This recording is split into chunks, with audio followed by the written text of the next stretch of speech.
And more than 2 years after the idea was approved, a website showing how the state spends your money is still not operational. That story first tonight at 6. The website called Open Book Wisconsin is supposed to tell you how the state spends tax dollars. Good evening, I'm Eric Franke. And I'm Michelle Lee. The project was scheduled to launch earlier this year, but as political reporter Jessica Art finds, it's not clear when the site could be up and running.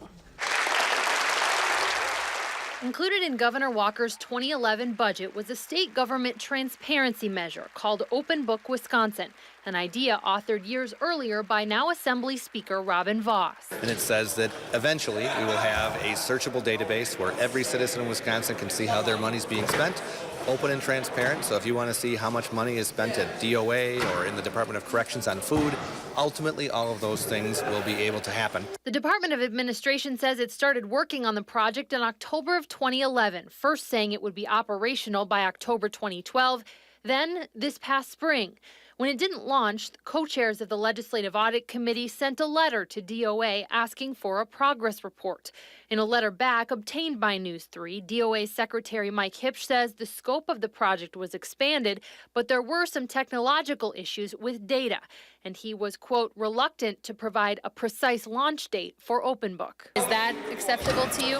No, I want to have a date where at least we have some expectations built in. Even if it's 2 or 3 years away, I want to have a goal to work toward. But ultimately, I would much rather have it be done right and not have some sort of artificial deadline like with Obamacare where the website doesn't work even though they spend hundreds of millions of dollars. I want to do it one time, make sure it's accurate, but then ultimately give the information to citizens. Joint Audit Committee member and Democrat John Richards says he'd like to hear more from DOA. I'm uncomfortable with having this indefinite time period going out into the future where they may or may not get this done by whenever.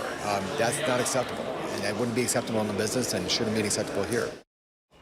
News 3 asked the Department of Administration for an update on the project timeline. In a statement, a spokeswoman told us, quote, "We will be sure to make an announcement when we launch the site. All of the work is being done in-house, and we continue to actively work on the project." Documents provided to the legislature pegged the cost of this only at just more than $150,000, despite the years of work done on the project already. So it doesn't sound like anytime soon, but we'll keep folks updated on its progress. Jess, thanks.